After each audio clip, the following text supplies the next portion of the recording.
Con este primer conferencistas en webinar que tenemos el día de hoy. Una disculpa a nuestros participantes que han estado viendo aquí nuestra coordinación interna. Esta parte de la virtualidad nos obliga de repente a situaciones no previstas. Quiero darle la bienvenida a Guadalupe Emily de Jesús Martínez de Querétaro. Guadalupe, muy bienvenida y muchas gracias por estar aquí.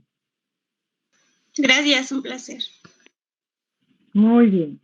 Y también nos acompaña el día de hoy Alex García. Él es sordociego y por eso yo voy a estar un poco atenta también a mi celular, porque la forma en que él y yo nos vamos a conectar, a comunicar, es precisamente a través de los mensajes. Entonces, ya ahora vamos a pedir a Alex que nos salude. Él lo va a hacer de manera en la parte oral, pero yo le voy a avisar y él nos va a saludar para iniciar. Buenas tardes a todos ustedes. Soy Alex García, persona sordociega con hidrocefalia y enfermedad rara de Brasil. Mucho gusto.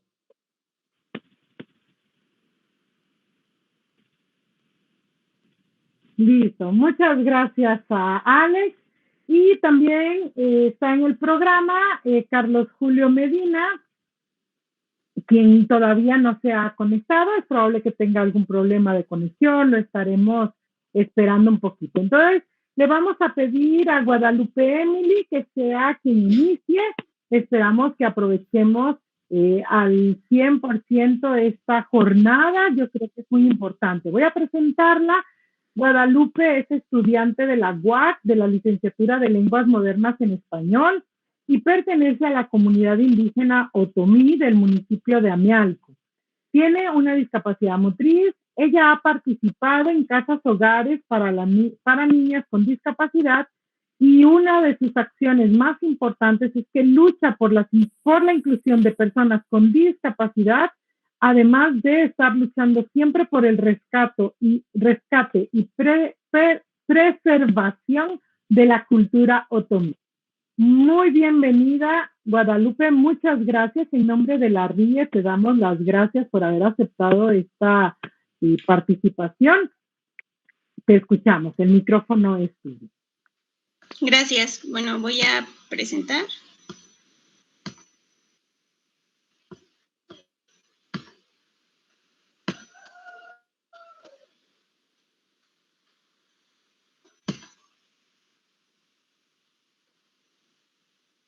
¿Me pueden decir si pueden ver la presentación? La presentación, Guadalupe, solo que está en modo todavía como edición. Hay que ponerla en modo presentación.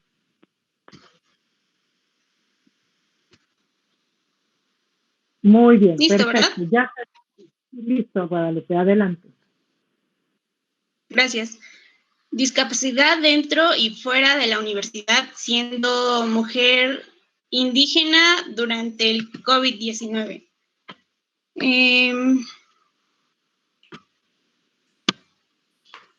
Bueno, mi nombre es Guadalupe Emily de Jesús Martínez, tengo 21 años, de raíces indígenas, otomí, estudiante de la licenciatura de Lenguas Modernas en Español en la Universidad Autónoma de Querétaro. Actualmente no estoy trabajando, tengo una discapacidad motriz que me hace usuaria de una prótesis en el miembro inferior izquierdo. Bueno, yo adquirí la discapacidad a los 17 años tras ser atropellada por un camión de la basura.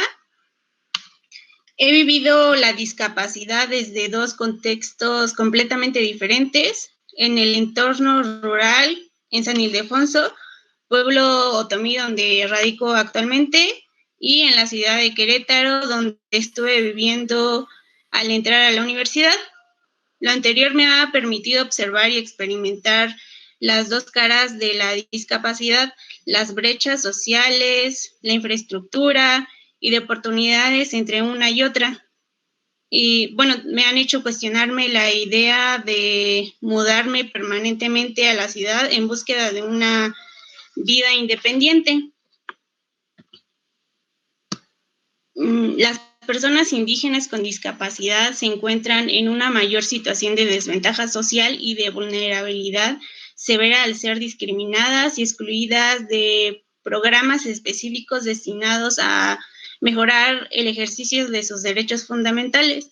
A pesar de ser parte de la Convención sobre los Derechos de las Personas con Discapacidad de la ONU en México, somos excluidos aún más que personas con discapacidad en lugares urbanos. La marginación es muy alta a pesar de la existencia de organismos internacionales como nacionales que describen nuestros derechos. Yo siendo, una mujer con discapacidad en una comunidad indígena, en más de 5 años he visto cómo pasa el tiempo y la situación no cambia en nada, específicamente en entornos rurales. Bueno, puedo observar también que, por ejemplo, niños indígenas, personas con discapacidad que son pertenecientes a la comunidad, pues muchas veces están como destinadas a el rechazo por esta misma falta de desinformación de los derechos de las personas con discapacidad. Bueno, las niñas y las mujeres con discapacidad están expuestas a un mayor riesgo de violencia. Me puedo percatar de esta situación debido a que como mujer he tenido que enfrentarme a situaciones de violencia por parte de hombres dentro de la misma familia como de los que no son de la familia. De la misma forma he podido observar que en comunidades las mujeres con discapacidad son aún más invisibilizadas que alguien que no es mujer. Bueno, me permito contar el caso de una mujer con discapacidad intelectual que pertenece a la misma comunidad que yo. Ella fue abusada sexualmente, quedó embarazada. Actualmente su hija tiene 10 años, nunca hubo una investigación del caso debido a que la única persona que se hace responsable de ella es su madre, que es mujer indígena, que no entiende el español y mucho menos tiene un trabajo para generar gastos de investigación. Si ella quisiera en algún punto hacer una demanda y que lleve un proceso, tampoco cuenta con traductores, alguien que la apoye, entonces muchos casos se quedan impunes por esto. Hay poca participación en los aspectos de la vida, especialmente en espacios de toma de decisiones. Respecto a este punto, a los dos contextos en los que yo he podido percatarme que en la ciudad sí hay lugares en los que se puede o incluye personas con discapacidad. Bueno, perdón. Hace poco tuve la oportunidad también de reunirme con varias personas con discapacidad por la toma de decisiones que convienen a un cambio dentro de la ciudad para la mejora de tanto de la infraestructura como de trabajos dentro de la ciudad. Yo tuve que viajar hasta Querétaro para ser escuchada y hablar por las personas con discapacidad indígenas, porque nosotros no somos tomadas en cuenta ni por el gobierno, ni por nadie, ni por nuestra propia comunidad. Respecto a la toma de decisiones, hace algunos días también yo hice una denuncia hacia un agresor cuando yo le digo al policía que tengo una discapacidad. Él me pide el dato de un familiar, yo le doy el de mi hermana. Al día siguiente, cuando vamos a la fiscalía, yo me entero que la denuncia no está hecha a mi nombre, sino a mi hermana. Entonces vivimos en una sociedad que nos excluye, que ni siquiera podemos hacer una denuncia por nuestro propio nombre y ponen a alguien más. No hay inclusión dentro de los ámbitos laborales, pues también yo he visto, por ejemplo, en la ciudad, sí he visto a personas con discapacidad en trabajos tanto si tienes una preparación académica como si no. Dentro de comunidades me he percatado que no. Las personas con discapacidad viven completamente por sus familiares, y bueno, creo que es algo que debemos seguir cambiando, bueno, en específico más yo en las comunidades. Miles de mujeres son triplemente discriminadas como si fuera un castigo haber nacido mujer, ser indígena, y nacer con o adquirir una discapacidad.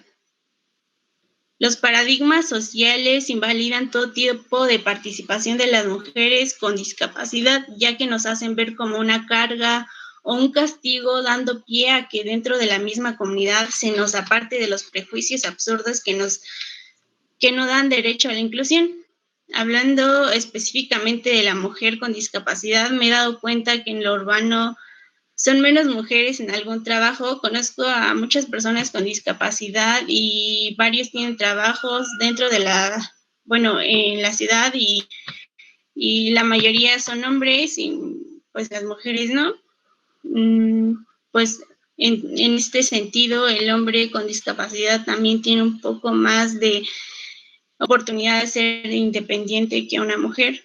Dentro del ámbito rural se nos prohíbe muchas cosas debido a la falta de información a las poblaciones indígenas. He visto mujeres en mi comunidad totalmente descuidadas, sin acceso a educación o siquiera a estar limpias.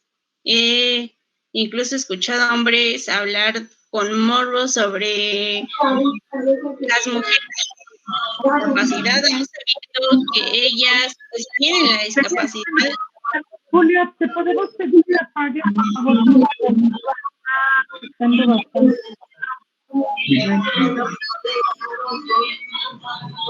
Está bastante. No, yo por micrófono sí. Muchas gracias. Perdón, Lupita, por la interrupción, pero sí estaba haciendo muchísimo ruido. Adelante, perdón por la interrupción. Sí, no se preocupe. Bueno, como decía, dentro del ámbito rural, yo he podido percatar que hay hombres de la misma comunidad que pueden ver a mujeres con discapacidad con morbo, y aún sabiendo que ellas tienen discapacidad y que si ellos se acercan a ellas, y ellas pueden que ni siquiera sepan que están siendo agredidas, violentadas, y creo que esto muestra una falta de información de los derechos de las personas con discapacidad en ámbitos rurales. Bueno, ¿qué pasa con la inclusión educativa para personas indígenas con discapacidad? Bueno, empezando por los maestros, creo que no hay maestros que sepan preparación para saber cómo afrontar o tener a una persona, una discapacidad. Carlos Julio, de nuevo se abrió tu micrófono y está haciendo mucho ruido. Perdón, disculpen, pero es que si no, no se le escucha la voz a Lupita. Por favor, a todos tengamos cuidado con nuestros micros, mantengámoslos cerrados. Otra disculpa bien grande, Lupita, adelante. Perdón la interrupción, pero es que si no, no se te escucha y el objetivo pues es escucharte y disfrutar tu conferencia. Gracias. Como decía, bueno, dentro de las comunidades indígenas, pues no, yo sé que también en ámbitos rurales, pero yo ahorita en ámbito rural me he percatado que no hay maestros que tengan la preparación o que sepan qué hacer o cómo tener una educación de calidad para un estudiante con discapacidad. Si un día se presenta una persona sorda o ciega, pues no hay maestros hablantes de lenguas de señas mexicanas para que puedan darles una educación de calidad. Y ahora hablando respecto a cómo pueden los chicos que son sordos o mudos, pues ellos tampoco tienen maestros para que puedan aprender la lengua de señas. Entonces la comunicación es muy mala y su educación muy precaria respecto a lo que es en la infraestructura dentro de la escuela. Pues si pueden observar la foto que puse ahí, pues también las escuelas son similares.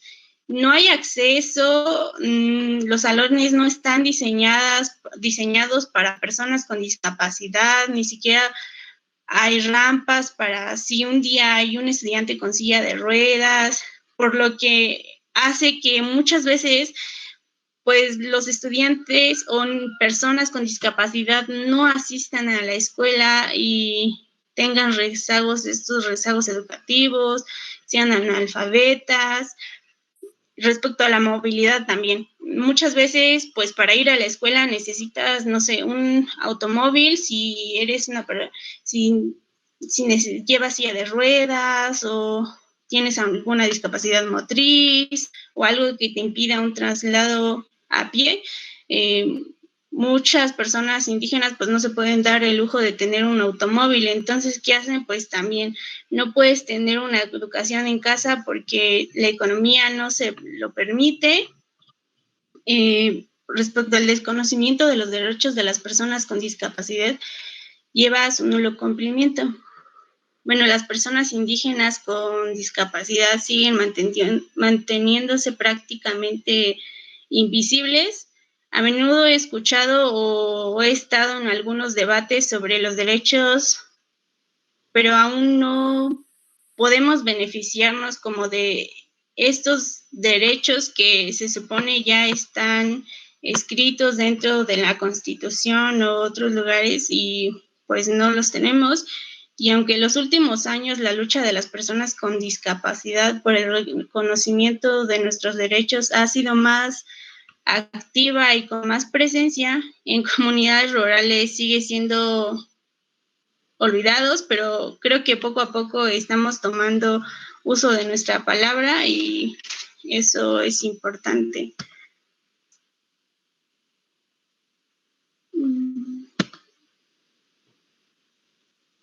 Mujer indígena con discapacidad en tiempos de pandemia.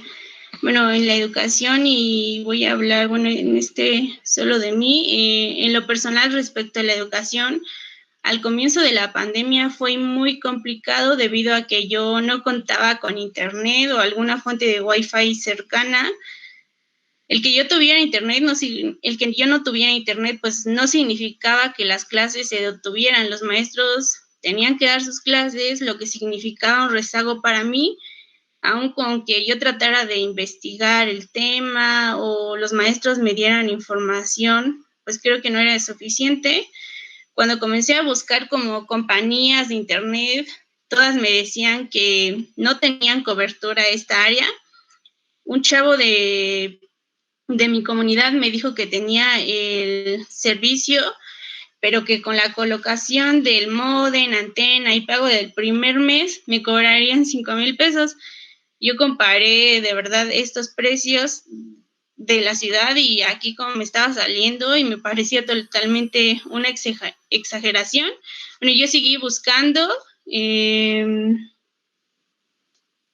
algo más económico y lo encontré una instalación que me costó 3,000 pesos, 3,500 pesos, y me seguía pareciendo absurdo el costo tan elevado, pero de alguna u otra forma era la única opción para poder tomar mis clases y no rezagarme más en lo educativo.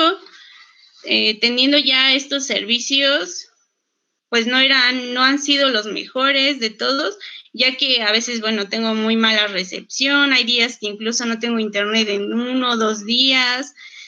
Cuando pasa eso me hago una recarga o a veces tengo datos de los cuales, por los cuales yo puedo ingresar a clases, pero ¿qué pasa? A veces no tengo recepción de señal tampoco, bueno, telefónica para mi celular, porque en estos últimos años se ha estado como rezagando mucho la señal y pues si yo no tengo señal y a veces el Wi-Fi, pues no puedo tener acceso a mis clases. bueno, aunado a esto, desde que empezó la pandemia, la luz eléctrica también comenzó a tener muy mal servicio. Hay días que se va desde temprano y regresa hasta en la noche. Entonces, ¿qué pasa? Si a veces no tengo el Wi-Fi bien, no tengo luz y no hay señal telefónica, pues, ¿cómo tomo mis clases? Lo que dificulta mucho tener una educación de calidad, debido a que yo puedo tener la mejor disposición, quiero aprender, me esfuerzo, pero cuando no hay luz, no tengo Wi-Fi y tampoco datos en el celular, pues no puedo hacer mucho, porque pues tampoco es como que tenga una biblioteca pública en mi comunidad. Ahora, ¿qué pasa si yo tengo un problema con mi equipo de cómputo? Lo que me pasó, se descompuso mi computadora, yo no podía darme el lujo de comprarme una nueva y no tengo un centro o un lugar donde vendan aparatos eléctricos o que me digan qué hacer para tener información respecto a eso. Tengo que trasladarme hasta la ciudad de Querétaro o a San Juan del Río, que son gastos extra por no tenerlos dentro de mi comunidad. Y pues también es como que muy difícil y algo que pues a veces yo no me puedo dar el lujo. Respecto a la salud, en mi caso, yo recibo terapias físicas, psicológicas y de nutrición, las cuales las tomaba desde que yo estaba viviendo en la ciudad de Querétaro, cuando tenía mis clases allá por la universidad. Con la de la pandemia, yo regreso a mi pueblo, en el centro en el que yo acudía, que se llama La MAD. No, pues dejan de atender a los pacientes, por lo que algunos compañeros o pacientes me decían que ellos tomaban terapias a domicilio. Es un lujo que yo no podía darme. Así que no fue hasta que volvieron a reanudar actividades cuando retomé mis citas. Estos ya no fueron recurrentes, porque yo iba a veces una vez por semana o máximo 2 veces cada mes. Y debido a que al vivir ahora en mi comunidad, el tiempo, traslado y mi economía me permiten solo ir una vez al mes. Yo creo que lo más cercano al donde yo pudiera ir a una terapia es a mi municipio, en Amelco, pero cuando yo estuve yendo a este lugar, pues la atención no era la misma, yo no vi avances, por lo que pues tengo que ir hasta Querétaro para tener resultados para mí. Yo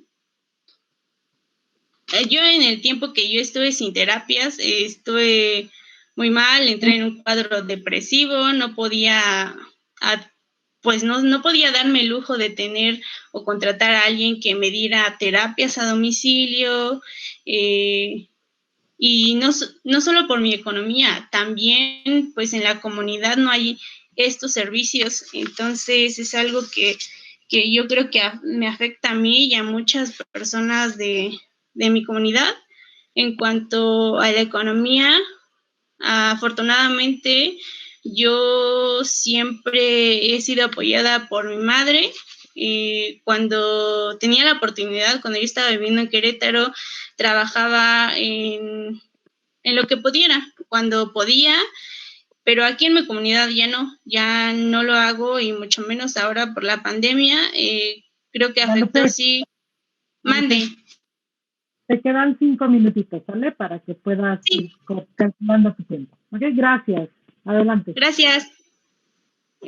Bueno, como decía, en lo económico afectó sí mucho en el trabajo a mi madre. Lo que tuvimos que hacer es como extender más pues los gastos, tratar de ahorrar, tratar de no enfermarnos ni siquiera de una gripa o algo, porque eso implicaba gastos que nosotros no podíamos darnos. Y bueno, aunado a creo que los muchos cambios que vino a hacer la pandemia, también creo que trajo cosas buenas, como, en mi caso, estar más con mi familia y disfrutarla más. Si bien antes lo hacía, no podía estar mucho tiempo estando en la ciudad, y ahora pues tenerlos más y vivir con ellos, pues es algo bueno. ¿Cómo puede una mujer indígena con discapacidad vivir dignamente? Bueno, creo que es importante que seamos tomadas en cuenta como personas individuales, comenzando porque podamos acceder a los derechos básicos y dejar de vivir al margen de una sociedad que nos excluye, limita y niega.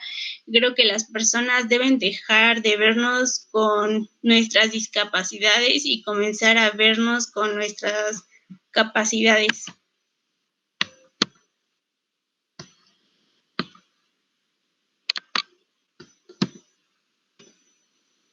Y gracias, creo que es todo. Muchísimas gracias, Guadalupe. Ya tenemos algunas preguntas del público. Muchas gracias a todos por estar ahí al pendiente y nos haciendo preguntas, pero las vamos a dejar para el final del web, ¿ok? Ahora vamos a pasar a la conferencia de Alex García. Como expliqué al inicio del webinar, él es sordo ciego y entonces la estrategia que utilizamos fue grabar previamente su conferencia. Entonces, en este momento voy a compartir la conferencia de Alex para que podamos tener su participación.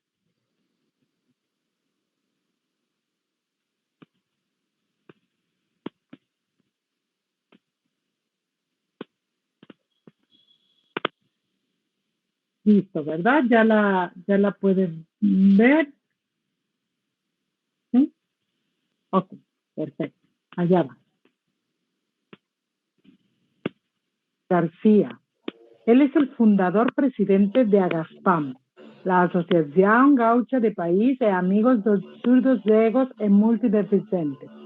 Es una de las personas sordociegas y con enfermedad rara más conocida en el mundo.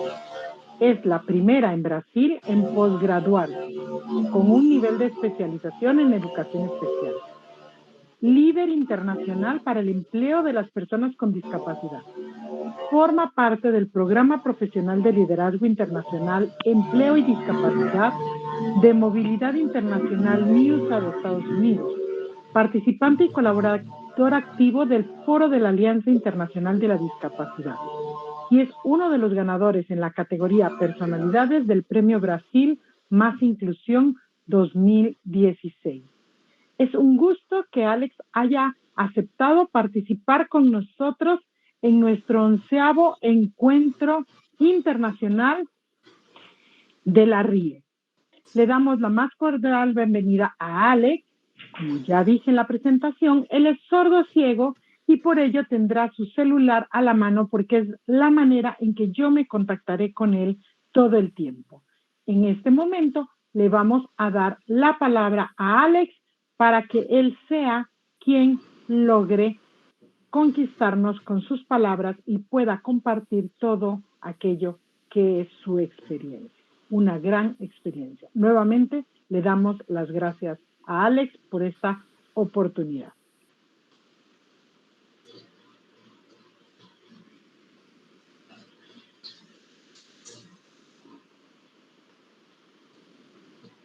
Hola a todos de México. Muchas gracias por la invitación. Me gusta mucho colaborar cuando puedo.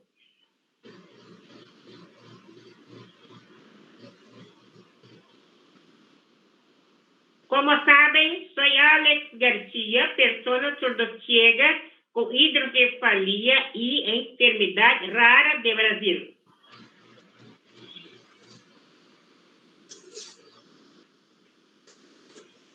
Y yo he pasado unos momentos muy delicados en la pandemia. Por supuesto, la pandemia es una realidad hasta ahora en Brasil. Pero yo he pasado un tanto más distinto. En 13 de diciembre yo sufrí una caída. Tuve fracturas en la pelvis. Mira bien, ella.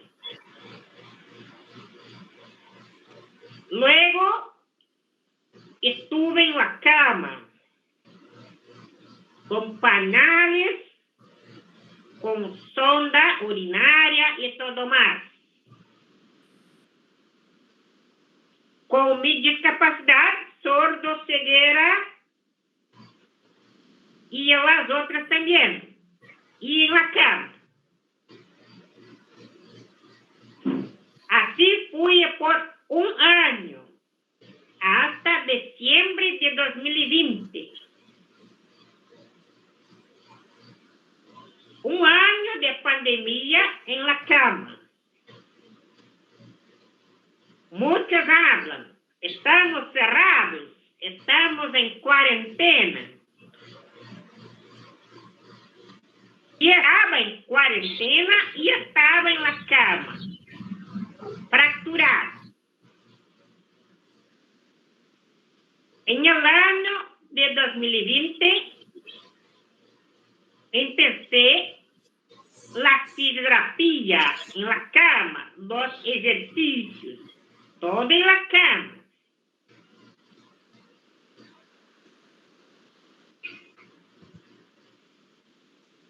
Solo pude poder quedar en pie en noviembre de 2020, con apoyo de un andador.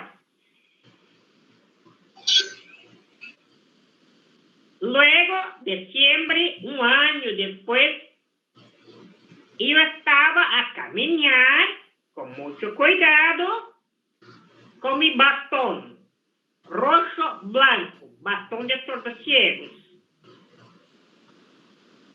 Foi un año muy duro para mí. Pero, y yo he acostumbrado. Mi enfermedad rara, osteogénesis imperfecta, conocida como huesos de cristal.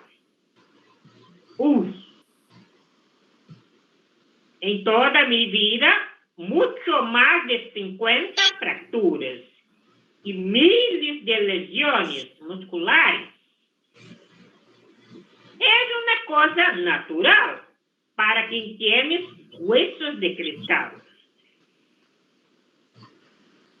¿Y cómo hay ganado, cómo hay logrado pasar esto? Porque desde niño, mi familia y las personas al entorno trabajan mi individualidad. Y yo soy hoy un educador, pero siempre apunto mi regla, mi fórmula es individualidad. Y así fue ahora para mí. Las personas estaban mirando a mí. Solo así han logrado pasar por todo esto. No hay como hacer una tempestad. Hay que mirar a mí. Esta es mi fórmula. Individualidad. De esta manera, como educador, yo apunto, oriento. Nosotros, personas con discapacidad menos frecuentes, o sea, personas con discapacidad de mayor complejidad, hay que mirar nuestra individualidad en todos los campos, incluso en la educación. Y yo acabo de hablar algo que es de interés. Para mí, hay personas con discapacidad más frecuentes y hay personas con discapacidad menos frecuentes.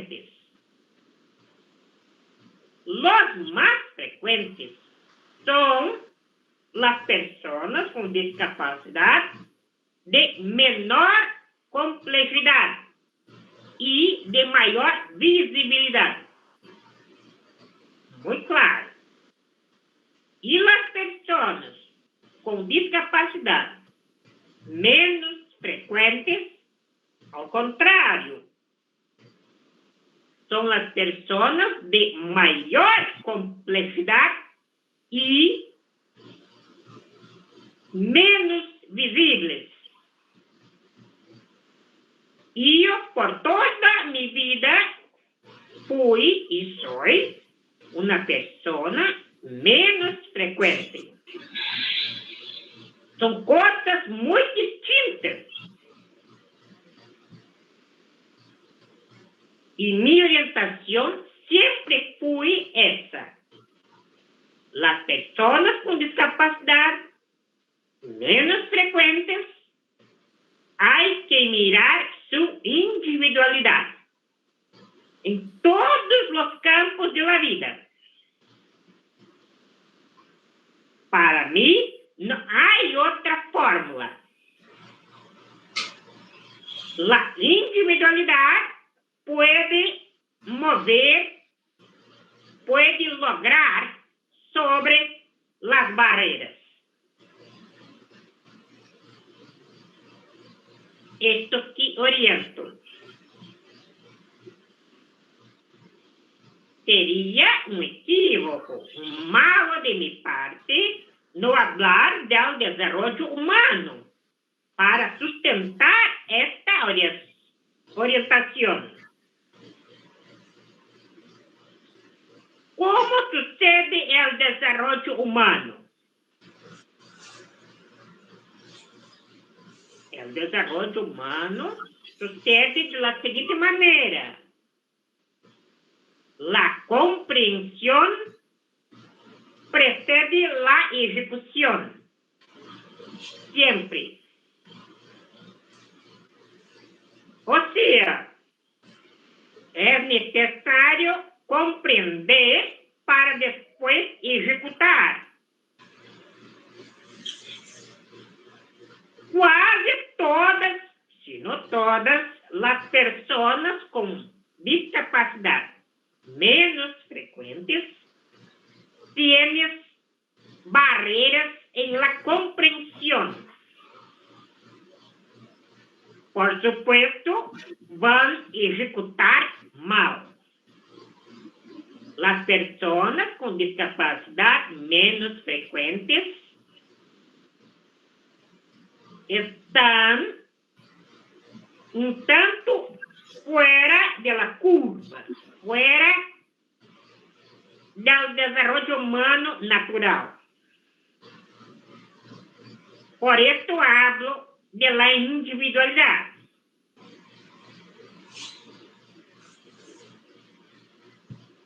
La individualidad, las acciones individuales, a estas van a suplir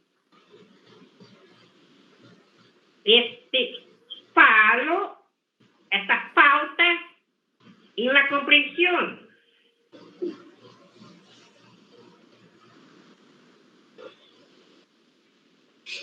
Muchas personas menos frecuentes son sordociegas, o sea, hay muchas barreras en la comunicación receptiva. Muchas son multidiscapacitadas. Hay un escenario muy peor de sus discapacidades. Y su comunicación receptiva está un tanto o mucho mala. Por eso hablo del desarrollo humano. Las personas con discapacidad más frecuentes están muy más cerca de este desarrollo humano. La comprensión de esas personas es muy buena. por supuesto, van a ejecutar muy bien. Al contrario, las personas con discapacidad menos frecuente. Esto es clave comprender el desarrollo humano, como sucede, para entonces evaluar. Bien, yo tengo que hacer esto y no esto. Para esa persona y no para esto. Esa persona necesita esto, individualidad. Esta no necesita tanto de la individualidad. Puede hacer más en grupo, en un colectivo. Lo que estoy hablando es una cosa de evaluar, de pensar. El ser humano es distinto por naturaleza. Las personas con discapacidad y mucho más. Es imposible hacer lo llamado para todos. No es posible. Sin valorar la individualidad, no es posible.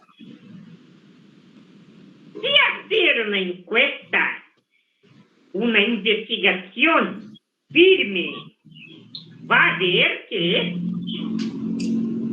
un montón de personas, millones de personas con discapacidad menos frecuentes están el fondo para abajo. Están. ¿Y por qué? ¿Por qué están tan abajo? Porque en su vida no fue trabajado su individualidad. Por eso están malitos. Hoy están malitos. O que hacer? Como volver la vida ahora?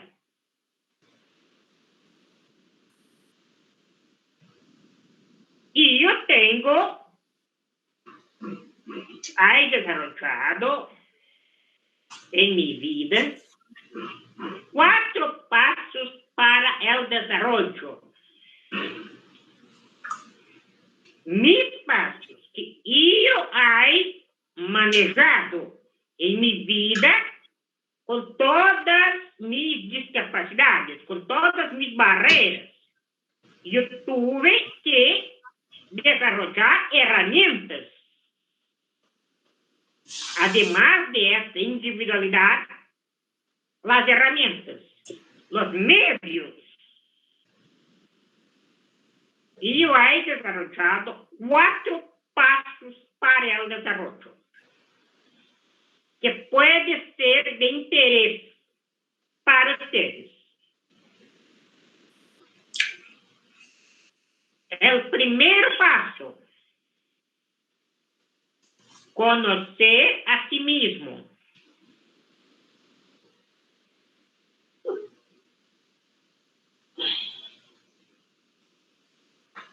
Las personas con discapacidad menos frecuentes tienen que conocer a sí mismo. Esto es clave. O que é conocer a sí mismo? Conocer su condición personal, conocer sus barreras, conocer sus discapacidades, sí. Conocer sus habilidades. Esto pasa por la familia. Santa Familia. Hay familias que son muy colaborativas. Tratan la vida con la verdad. así fue la mía. Otras familias no hacen esto. Ponen su hijo en la caja,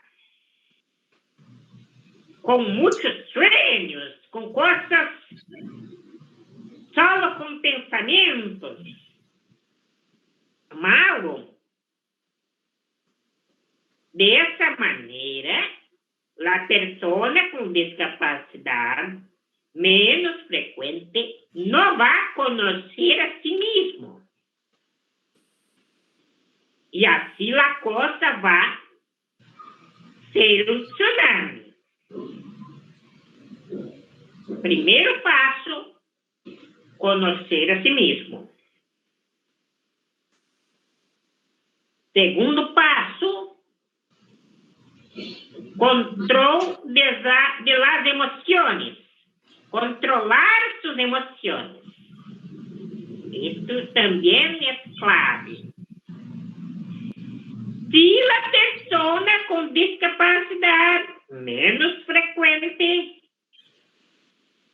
conocer a sí mismo, por cierto, ella va a controlar sus emociones.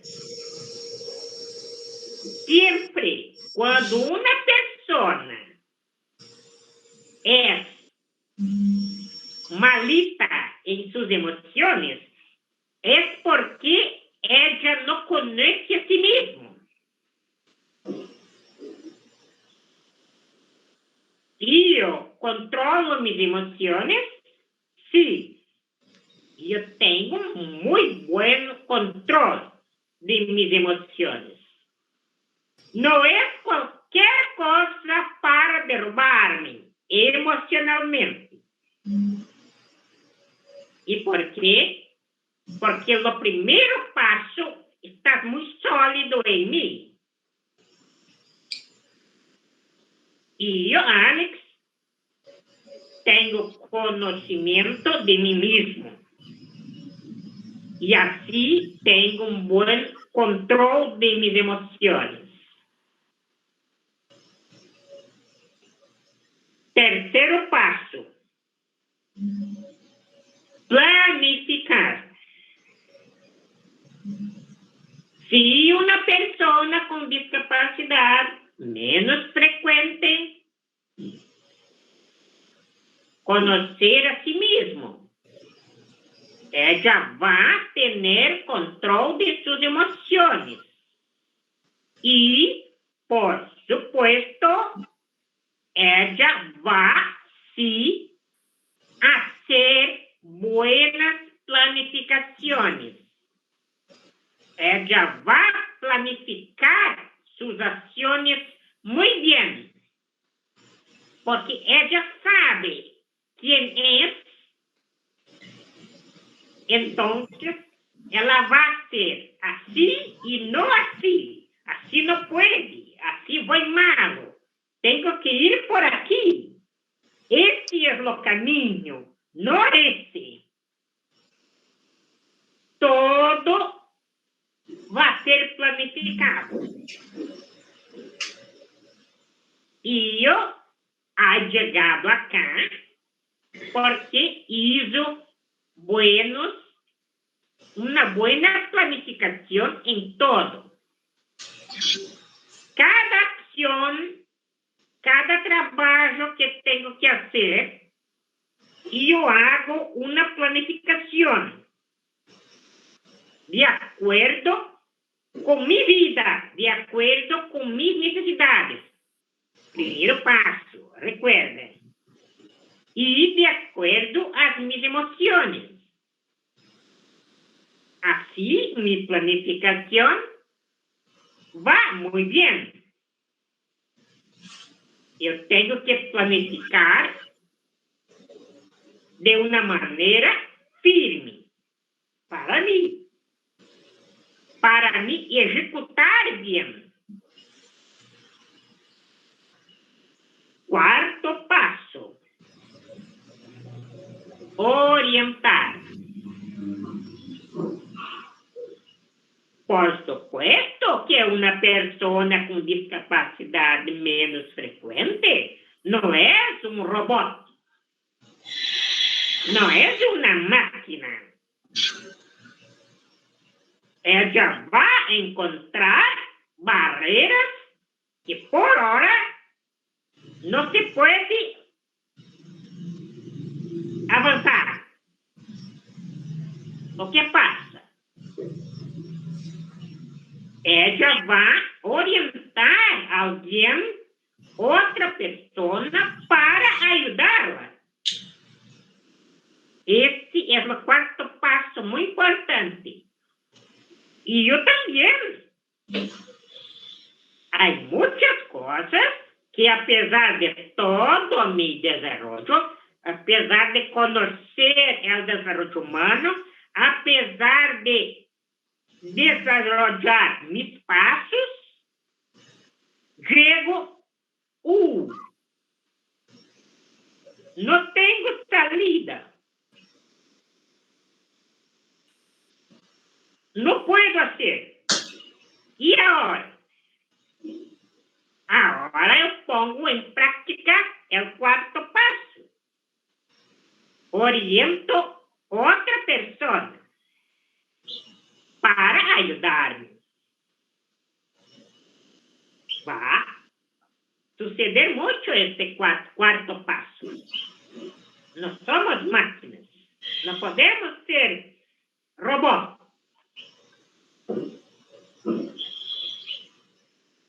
Yo creo que mis 4 pasos de desarrollo pueden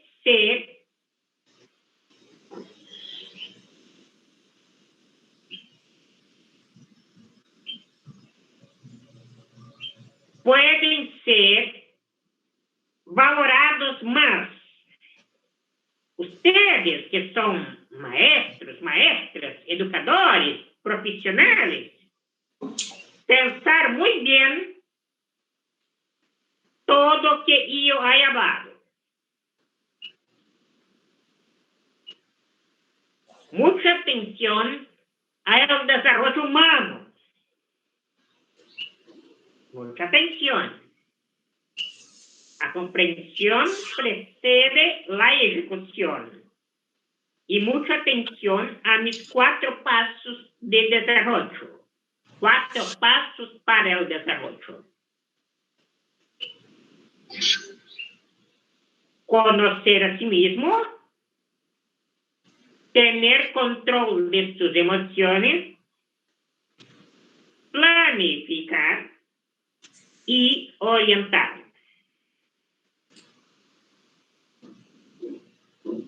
Gracias por la oportunidad. Hay mucho más que hablar, pero nuestro tiempo es corto. Yo estuve en México en 2010, en Puerto Vallarta, en un congreso. Me gustó mucho México. Un día, si Dios permitir, regreso. Un fuerte abrazo, mucha salud y paz. Y vamos a seguir con mucha fe para que podamos seguir vivos, felices y borrar el coronavirus, borrar la pandemia de nuestras vidas. Dios, acá y acá. Mucha fe. Suerte. Besos. Hasta la vista.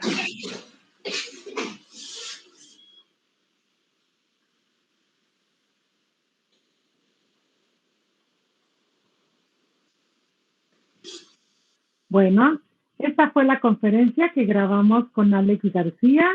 Ya me están pasando algunas de las preguntas. Vamos a pedirles, él se comprometió, como ya vieron, la comunicación en tiempo real es un poco más tardada con él, y quedamos que todas las preguntas se las envíen directamente todos los participantes a su mail. Está en el cartel de la conferencia, por cómo entraron a la plataforma. Allí está el mail de Alex. Todas las preguntas para Alex, él se comprometió a responderlas todas. Cuando terminemos con las 3 participaciones, él responderá una pregunta, nada más una, porque la comunicación, les digo, es un poco más tardada. A Emily también, a Guadalupe Emily también ya le hicieron llegar algunas preguntas que le hice llegar también de manera directa a ella por su mail, para pues que vaya pensando, porque como somos 3 participantes, pues no podemos alarmarnos mucho en las respuestas, y como les había comentado, lo dejaremos para el final. Nuestro tercer invitado del día de hoy, del webinar que tenemos, es Carlos Julio Medina. Él nos acompaña desde Colombia, es nativo del departamento de Cauca, en Santander de Quilichao, suroccidente de Colombia. Es parte de la comunidad indígena de Nasa, líder social y activista de derechos humanos de la población con discapacidad y víctimas del conflicto armado del país. Tiene una discapacidad física producto de un atentado en contra de la empresa en la cual laboraba. Con esta pequeña presentación le paso la palabra, el micrófono a Carlos Julio, a quien le damos gracias también por haber aceptado participar y enriquecer con su experiencia. Adelante, Carlos Julio, bienvenido. Muy buenas tardes para todos los compañeros y compañeras que están en este momento participando. Sí, como dijo la señora Silvia, el nombre mío es Carlos Julio Medina. Soy del pueblo Nasa, del suroccidente de Colombia, sobre todo de las comunidades indígenas del departamento del Cauca, como decir en México, un estado. Dentro de esta población hemos venido en defensa de nuestros territorios ancestrales desde muchos años, desde la conquista, desde las invasiones, pues es un pueblo que ha resistido todo el embate desde la corona española hasta estos tiempos, y siempre nos hemos adaptado en la resistencia. Por lo tal, pues me siento orgulloso de ser de esa tierra que está en el suroccidente de Colombia, una estrella boreal que queda en el macizo colombiano, donde salen las cordilleras, la central, la oriental y la occidental. De ese punto de vista, para hablarles un poco ya sobre el tema de discapacidad, que es como el tema principal, nosotros hemos venido haciendo una incidencia hace muchos años, tratando de que nos reconozcan en nuestro país como sujetos políticos de derecho y no tanto acudir a los programas asistencialistas, que son los que se promueven mucho a través de los programas que existen en los diferentes gobiernos, diría que de Latinoamérica. Por lo tanto, pues nosotros hemos tratado de participar en todos estos espacios de las construcciones de unas políticas públicas que hemos venido insertando para poder que a través de estos espacios de participación desde lo local, los municipios, departamentos y en la nación, pues tengamos todo ese reconocimiento. Como población indígena o población Nasa, que es la más grande que existe hoy en Colombia y con una buena incidencia, pues no ha sido tan fácil ese reconocimiento y también el poco conocimiento que tienen nuestros mayores y nuestros líderes en el pueblo Nasa para adaptar planes de desarrollo que involucren a nuestra población con discapacidad a los planes de desarrollo.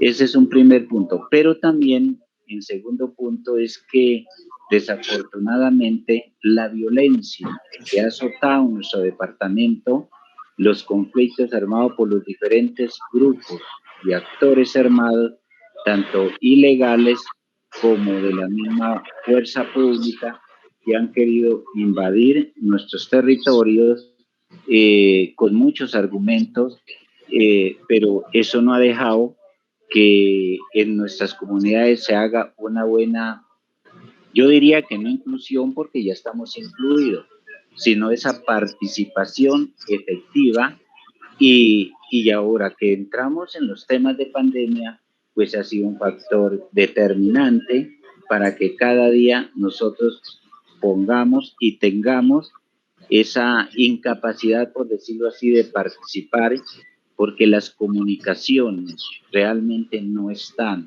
en todo el territorio colombiano y no es fácil hoy en día tener un acceso directo a las comunicaciones, y es más, no se cuenta ni siquiera con un equipo, así sea un celular, que tenga una capacidad de poder uno tener esa comunicación. Entonces, este confinamiento y la guerra, la violencia que lleva a nuestro departamento, ha sido muy difícil que se hagan esos programas realmente y que nuestra población con discapacidad pues tenga esas garantías. A nivel nacional también hay muchas trabas, muchas talanqueras, porque desafortunadamente los líderes, tanto sociales como políticos, pues lo único que hacen es hacer leyes y leyes, pero que realmente no van con la finalidad realmente de apoyar a nuestra población con discapacidad.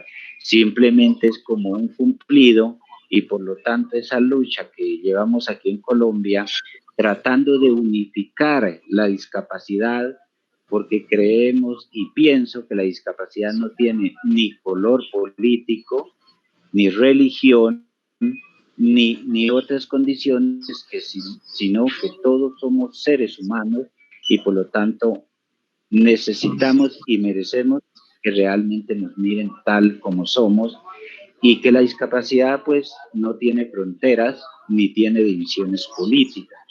Desde ese punto de vista pues estamos en esa lucha, en muchas movilizaciones, en muchas marchas que hemos venido participando como población con discapacidad, inmersa en todas estas movilizaciones, y tratando que nuestras organizaciones se fortalezcan desde el pensamiento colectivo, de caminar la palabra y de practicar la palabra, como lo decimos nosotros los NASA, para construir un mejor vivir y un mejor mañana, no solamente para la población con discapacidad del pueblo NASA o pueblo indígena, sino de la discapacidad en general en Colombia.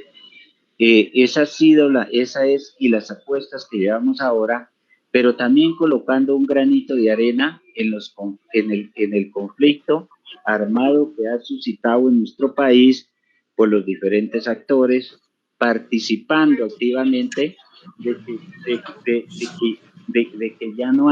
que ya no hay más posibilidades, que la guerra no deja sino gente mutilada por las minas antipersona, que no deja reconstruir el tejido social, y que nosotros necesitamos que la guerra realmente pare en nuestro país, que en nuestros territorios ya no haya más ese tipo de violencia o discriminación por un actor armado, llámese hoy guerrillas o llámese paramilitarismo, que es lo que hace, y un tercer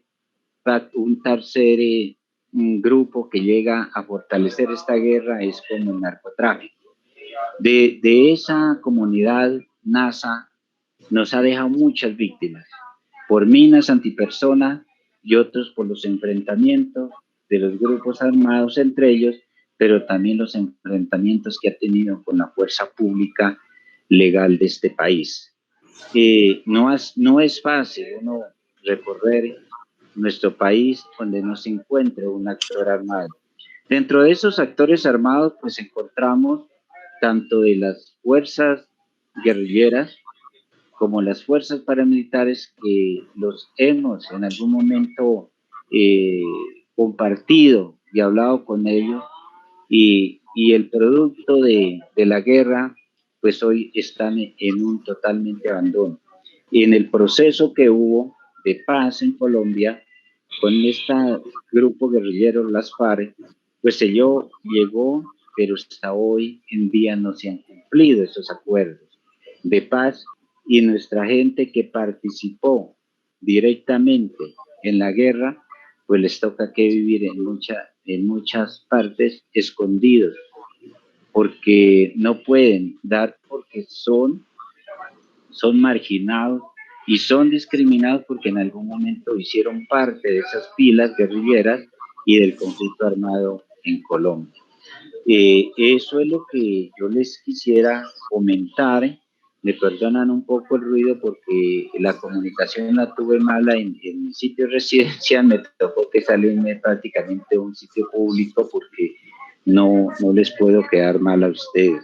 No sé si hay algo de aquí en adelante, porque me gusta ser pues breve, puntualizar mucho y no extenderme tanto, pero en temas por lo último, en participación, en temas de educación, totalmente aislados, en vivienda, en empleo, estamos totalmente olvidados por unas políticas que no conllevan al desarrollo integral de la población con discapacidad en general y sobre todo la población indígena de nuestra amada Colombia.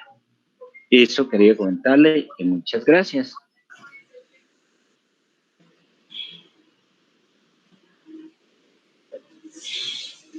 Bueno, muchísimas gracias a Carlos Julio Medina.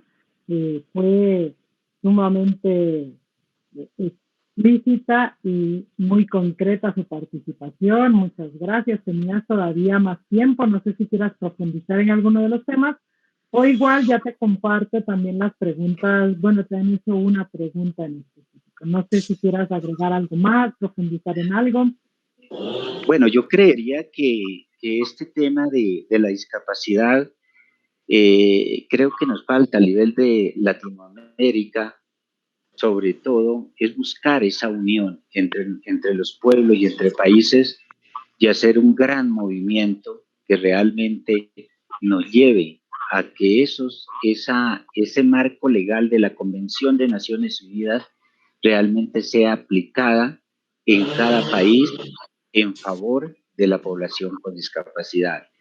Yo creo que los factores que han llevado mucho a la división es porque las mismas marcos normativos nos han dividido por discapacidades, y eso no ha llevado a que hoy haya un gran movimiento a nivel internacional que nos una con las mismas necesidades, que nos una como seres humanos y que realmente lleguemos a exigirle y a una participación, porque es que hoy en día nos invitan a participar, nos invitan a proponer, pero no nos permiten gobernar.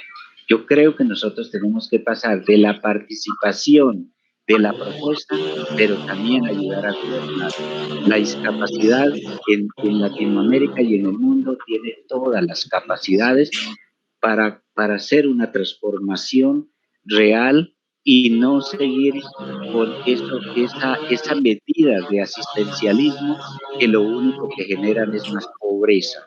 Por lo tanto, yo creo que lo que debemos hacer en Latinoamérica, y qué bueno que sean ustedes los que hoy en día nos unamos y que lancemos una propuesta latinoamericana, que esos pueblos, esos países nos unamos y que realmente coloquemos la bandera de la discapacidad, que no es como nos quieren ver desde la mirada clínica, rehabilitadora, sino como sujetos políticos de derecho y que tenemos toda la capacidad para estar en todas las instancias, porque aquí no hay que mirar si es género, si es mujer o es hombre y otras condiciones. La discapacidad es una sola, y la discapacidad que nos está realmente atropellando nuestros derechos es la discapacidad mental, porque tenemos la capacidad, no tenemos una discapacidad. Tenemos algunos inconvenientes de movernos, de correr, de escuchar,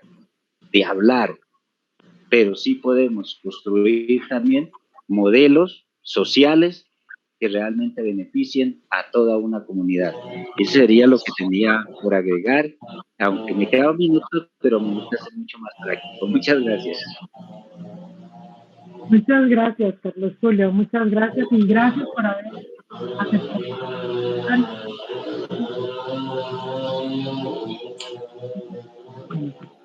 En este momento, como han estado haciendo algunas preguntas para nuestros ponentes, tanto para Alex, para Guadalupe como para Carlos, yo ya les hice llegar algunas de las preguntas, no podríamos responder todas, pues por situaciones de tiempo y también porque ellos tendrían como que repensar un poquito esto que les están preguntando.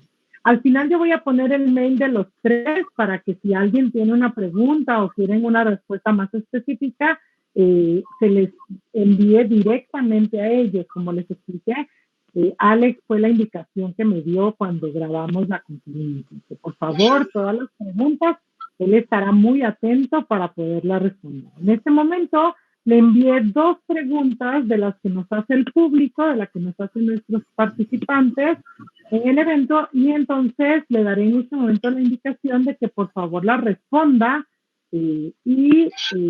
para que él pueda dar la opinión.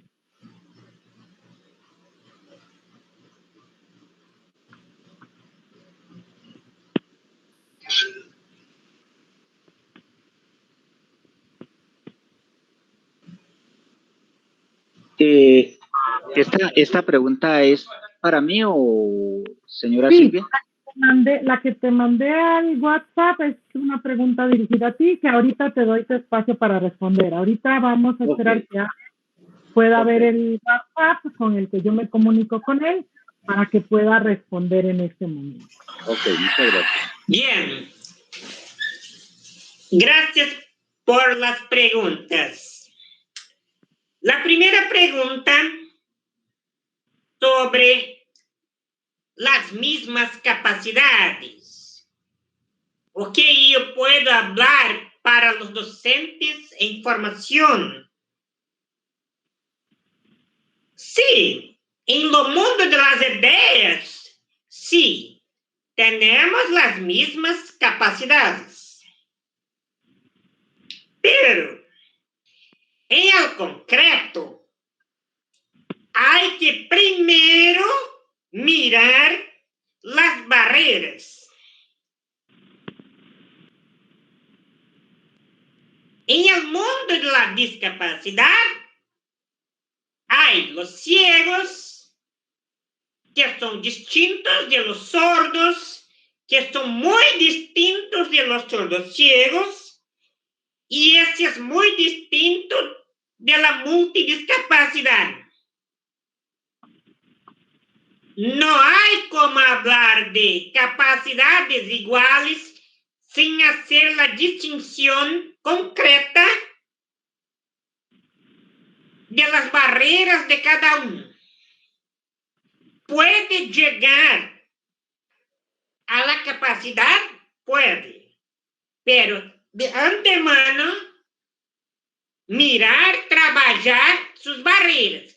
Y para esto, foi o que eu hablé, individualidade. No conozco, no sé, imposible para mí en el mundo de la discapacidad hacer distinto. Si hablan en la universidad en términos generales, en capacidades iguales, muy bien. ¿O qué voy a hacer? Pero en el concreto hay que tener mucho cuidado. Si no trabajar de antemano las condiciones individuales, las barreras individuales, E eu não sei como vai chegar a esta capacidade. Igual ou algo assim. É impossível. E eu tenho essa característica. E eu não hablo o que querem ouvir. E eu hablo o que é lo concreto. Não. É assim. Se estão fazendo assim, bueno, o que eu vou fazer? El desarrollo humano, como he hablado. La comprensión precede la ejecución. Pero hay otra manera de mirar el desarrollo humano. Primero el concreto y camina para lo abstracto. Así también es desarrollo humano. Primero concreto, firme. Entonces vamos a caminar a el abstracto. Cuando en la universidad, cuando algún docente habla que todos tenemos capacidades iguales, así, él está hablando mucho abstracto, demasiado abstracto. Está saltando. No sé qué hablo. Esto no es el desarrollo humano. Y yo no hago así. Yo primero voy a trabajar lo concreto de cada uno. Entonces, con paciencia, vamos caminando para el abstracto. Vamos a llegar allá. Sí, creo que sí. Vamos a trabajar para esto. Pero hay un caminar. ¿Comprende? Ok. La primera pregunta eres esa. ¿Sí, Silvia? Perfecto. Ahora contesto la segunda pregunta. ¿Sí?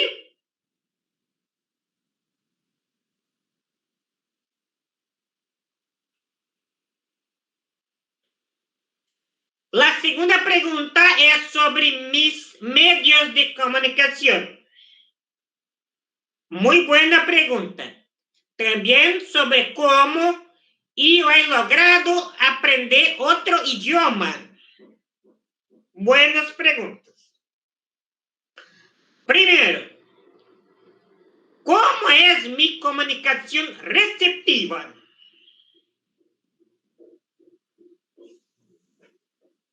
Y yo puedo ver 1% del ojo derecho. Entonces, puedo manejar la computadora con ampliación de pantalla. Muy grande. Así leo la internet, correos, todo. Hasta ahora es posible con la ampliación de pantalla. La otra manera de comunicación receptiva es mi celular. ¿Comprende? También con ampliación de pantalla, letras grandes, fondo negro. Por eso yo estoy leyendo que Silvia escriba. Y cerca, aquí. Entonces, por la computadora y por el celular. Y cuando yo no estoy en la computadora y cuando no estoy con el celular, mi comunicación receptiva es la escritura en la palma de la mano. Otra vez, escritura en la palma de la mano. Esto es un medio manejado por personas sordociegas. Las personas con su dedo índice, sí, una persona, dedo índice, es el lápiz. Y la persona escriba en mi mano las letras de forma A, B, C. ¿Comprende? La persona con su dedo índice dibuja las letras en la palma de mi mano. Una letra arriba de la otra. Así forma palabras. Así forma frases. Y yo comprendo y contesto por la habla, como estoy haciendo ahora con ustedes. Entonces, 3 medios de comunicación receptiva: por el computador, por el celular y por la escritura en la palma de la mano. Y un medio fuerte de comunicación expresiva que es la habla. Esses son mis medios de comunicación. Con esses medios, hasta ahora. Y yo voy a casi todas partes. Y yo voy orientando a las personas. Llamo. Soy una persona sordociega, puede escribir en mi mano. Y yo muestro y oriento a la persona así. Y las personas van haciendo. De cada 10 personas, 8 comprenden. Está bien. Otras 2 no comprenden, no quieren hacer. No tienes paciencia. Nada puedo hacer. Por ahora, hago así. ¿Por qué yo hablo por ahora? No tengo una pelota de cristal. No sé o que va a ser mañana. No sé si voy a tener ese residual de visión, que está cada día más bajo. Puedo perder la computadora, puedo perder el celular. Pero creo que no voy a perder la escritura en la mano. Es algo. Para quien actúa, trabaja con sordos ciegos, sabe. Tenemos que tener un medio de comunicación receptiva y expresiva firme. Un medio firme. ¿Cómo yo he aprendido este portuñol? ¿Cómo? Porque yo soy un sordo ciego pós-simbólico. No presimbólico, o sea, mi sordoceguera es después de la adquisición de la lengua, del fonema. Y yo aprendí cuando niño, he escuchado un poquito el español. Entonces, en mi mente hay el fonema. A veces me equivoco, por supuesto, pero aprendí algo, es de utilidad. Listo. Otra pregunta. Contestada. Bueno, ya le mandé mensajito a Alex dándole las gracias por sus respuestas y ahora le pasaría entonces el micrófono a Guadalupe Emily, quien le mandé desde que empezaron a hacer las preguntas por mail para que ella también pudiera como reunir algunas de las respuestas. Algunas preguntas se parecen, tienen relación. Entonces, pues le paso la palabra a Guadalupe para que pueda profundizar un poquito en lo que le preguntan. Gracias a todos. La primera pregunta es ¿cómo podemos ser inclusivos dentro de las comunidades indígenas donde no hay información acerca de la inclusión en las discapacidades? Yo creo que una de las principales es reconocer las competencias tanto tradicionales como personales de la persona con discapacidad, procurar, no sé, con medios de comunicación tanto internos como externos, que den apertura al conocimiento de las personas con discapacidad, y yo creo que la principal sería acercarnos a la persona con discapacidad, conocerla y darnos cuenta de sus capacidades para no limitarlas en lo que sí son capaces. Yo creo que esta sería la respuesta a la pregunta. Si no la respondí bien, después me preguntan, por favor. Otra de las preguntas es, ¿qué consejos le das a otras chicas de tu edad que estén pasando por tu misma situación? ¿Y qué actividades consideras que se deberían hacer para cambiar la realidad de las personas indígenas con discapacidad? Bueno, creo que en lo personal, yo creo que la búsqueda de información es una de las más importantes, y que nos atrevamos a salir y mostrarnos en la comunidad para que sepan que existimos, haciendo uso de nuestra voz, quitarnos el miedo, porque pues yo al principio, cuando adquirí la discapacidad, creo que la principal cosa que yo tenía era el miedo a que las personas pudieran identificarme ya como una persona con discapacidad y dejaran de lado todas las capacidades que yo tenía.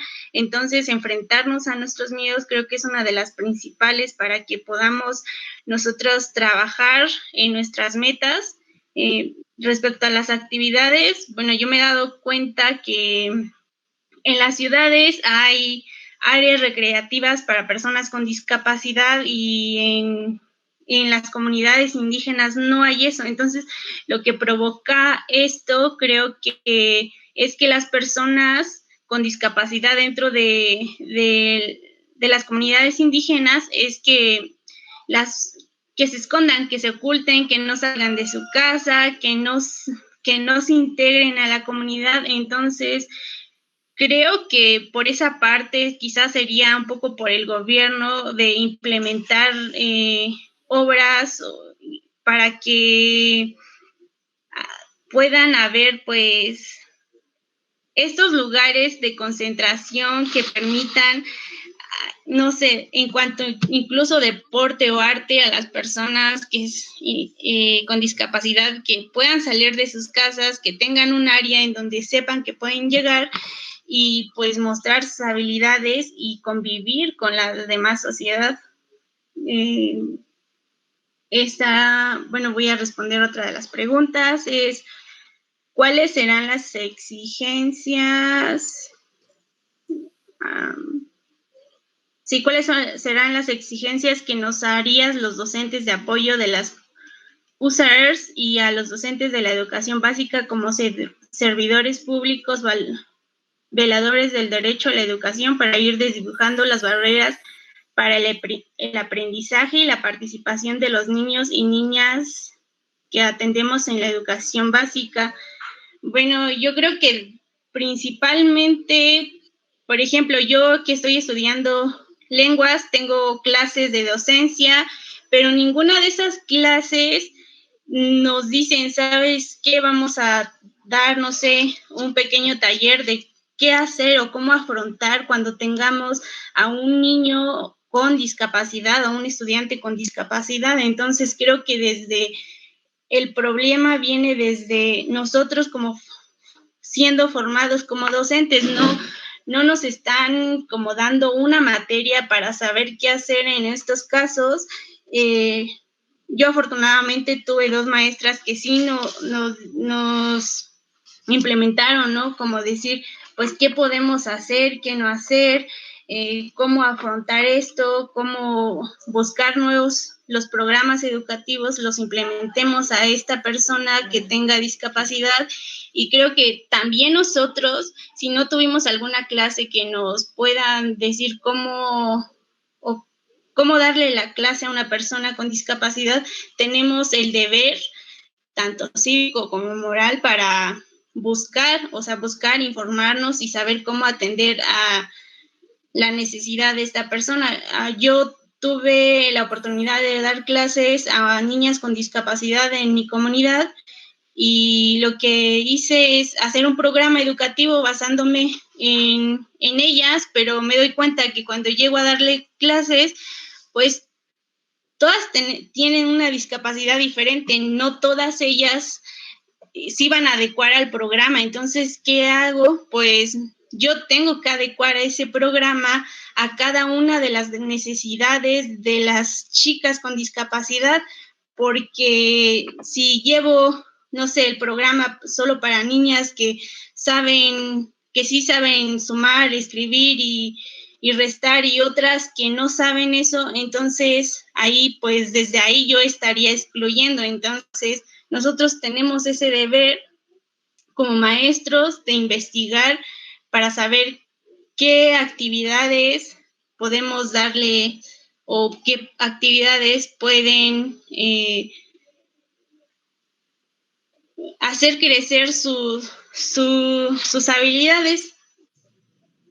Otra de las preguntas es, ¿cuáles consideras que son las principales estrategias que utilizan las personas con discapacidad para hacerle frente a los prejuicios, estereotipos y estigmación, particularmente en las escuelas? Y bueno, en este caso yo creo que lo principal es el apoyo que se recibe. Bueno, yo, hablando por mí misma, fue el apoyo de mi familia y de mis compañeros al querer integrarme de nuevo a la escuela después de mi accidente y ya volver como una persona con discapacidad. Pues es la familia. Yo pude hacerle frente a todos estos prejuicios y estereotipos y hacerle frente a las miradas, a las palabras, porque fui apoyada con mi familia. O sea, ellos se informaron también de qué hacer en esta situación, y creo que mis compañeros también me apoyaron mucho en este sentido. Y bueno, creo que cada una de las personas pues también aborda esta situación de diferente manera. Yo podía lidiar más con las miradas y con las palabras en la escuela que quedándome en casa. En casa sentía que estaba peor y me estaba dando ataques de ansiedad. Entonces prefería lidiar con eso que lidiar estando encerrada en mi casa sabiendo que no podía hacer nada y como si yo fuera una persona inservible. En este mismo me ponen una pregunta que es de una doble hasta triple discriminación al ser mujer indígena. Y pues creo que esto sí es cierto. Creo que si bien ya sabemos que muchas veces las mujeres pues son discriminadas ya ni siquiera por ser mujer con discapacidad, pero ahora enfrentándose que eres una mujer indígena, pues te cierran las puertas en los trabajos, en la sociedad, en la misma comunidad, pues tu voz no se escucha. Entonces, para que pueda ser tomada en cuenta, creo que pues hablar y muchas veces frente a la comunidad, hacer saber que estás ahí, que tú también eres parte de la comunidad y tu voz se cuenta y que tienes ideas para hacer crecer la comunidad. Bueno, y otro que dice, ¿dónde queda la intervención del Estado o gobierno? Bueno, en las comunidades indígenas, y creo que no se nos toma en cuenta aquí. Por ejemplo, en el gobierno, como mencioné en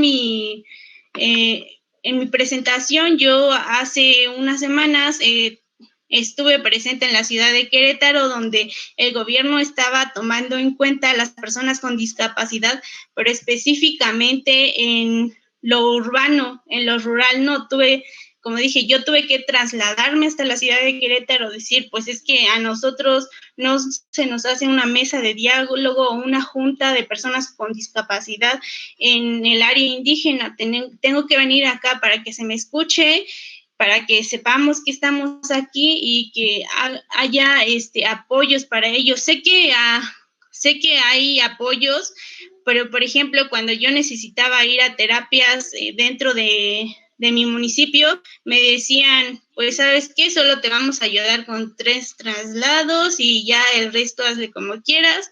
Entonces, pues, tampoco es como que implementen, pues, ideas o pues no implementan nada para poder apoyar a las personas con discapacidad. Creo que son todas las preguntas, gracias. Si tienen más dudas, me las hacen saber. Muchas gracias, Guadalupe. Sí, efectivamente, si alguien tiene más dudas, al final pondremos el mail de los 3 expositores del día de hoy para que con toda confianza puedan contactarlos y preguntarles y pedirles que profundicen un poco. A Carlos Julio le damos la palabra para que pueda profundizar un poco en lo que le comenta una de nuestras asistentes, siendo ella también colombiana, y le hace una pregunta en específico. Adelante, Carlos. Bueno, muchas gracias y bueno, quiero felicitar a la compañera Guadalupe y no sé si el marco legal de México pues es muy parecido al colombiano, pero sí es muy parecido lo que ella dice, no más eso. Y sobre la pregunta que me hacen, a ver, nosotros como movimiento social de personas con discapacidad que venimos liderando estos procesos, de ver tanta apatía desde la sociedad en general como desde el gobierno, locales y nacionales, hoy hemos implementado una metodología que venimos trabajando con el Grupo GAPE, Grupo Asesor para la Educación, para la transformación de ese pensamiento colectivo, y lo hemos denominado la escuela La Minca, en idioma quechua, pero en castellano La Minga, como la denominamos nuestras movilizaciones en Colombia, y desde ese punto venimos trabajando para cambiar este modelo de pensar, si se puede decir así, de no más estigmatización, discriminación, pero desde una base de 3 ejes que le hemos llamado desde la investigación, la educación y el fortalecimiento de la organización social. Nosotros creemos que para encontrar esos cambios que se debe tener en una sociedad para que no siga discriminando y mirando a la población con discapacidad como unos residuos de la sociedad, los tenemos que preparar y tenemos que comenzar desde el punto de la investigación, porque si yo no me investigo de dónde vienen mis raíces, qué es mi país o qué es mi departamento o qué es mi familia, pues le cuento que va a ser muy difícil nosotros que trascendamos a esos puntos de hacer una buena incidencia y reclamar nuestros derechos. Y de ahí pues pasamos, que eso va amarradito con la educación. Cuando ya tengamos esos ejes, pues pasamos al fortalecimiento de las organizaciones, y ese es el trabajo que venimos nosotros desarrollando a nivel nacional. ¿Por qué me motivó? Porque ha sido el caminar y siempre encontrar las puertas cerradas, oídos sordos y muy lentos los sistemas en cada país para avanzar. Yo les podría llamar ahí sí en los términos que muchos años antes nos decía, ahí sí encontramos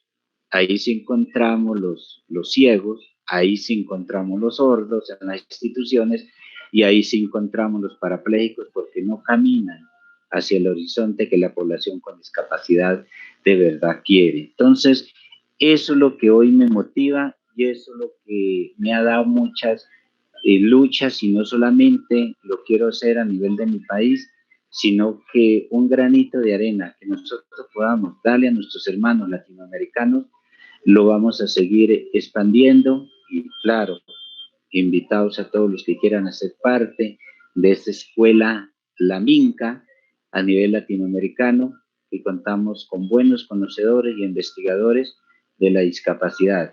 Entonces, eso le quiero contestar a la compañera, que sí venimos haciendo acciones, que sí estamos trabajando, que no es fácil, pero en algún momento llegaremos a esa unión que nos reivindique nuestros derechos y podemos ser ejemplos para la sociedad, que no somos discapacitados, como dice la palabra, que somos capacitados y también podemos gobernar, podemos participar y podemos desarrollar procesos sociales que no solamente sean para nosotros, sino que para toda la humanidad en general, mirando todos los factores y actores que tenemos que tener. Esa sería mi respuesta. Muchas gracias. Bueno, pues muchísimas gracias a Carlos Julio. Con esto vamos a ir cerrando el webinar del día de hoy, de este momento. Solamente quiero ponerles en pantalla los mails de los compañeros de Guadalupe, de Alex y de Carlos Julio, para que quienes tengan alguna otra pregunta o quieran contactarse con ellos para cualquier situación, ellos han autorizado que podemos compartir públicamente sus mails, así que ellos estarán al pendiente para responder a mayor profundidad cualquier duda que ustedes tengan. Están ahí en pantalla para que los que gusten la puedan tomar el dato. Queremos agradecer muy, pero de verdad de mucho corazón a Guadalupe, a Carlos Julio, a Alex, pues el hecho de que hayan aceptado esta invitación a participar en este webinar. Asimismo, agradecer de verdad el apoyo desinteresado y muy solidario de nuestros intérpretes de este webinar, que fueron el maestro Rafael Méndez Ayala y el maestro Jorge Aldo Rocha Cañas. Muchísimas gracias a nuestros intérpretes.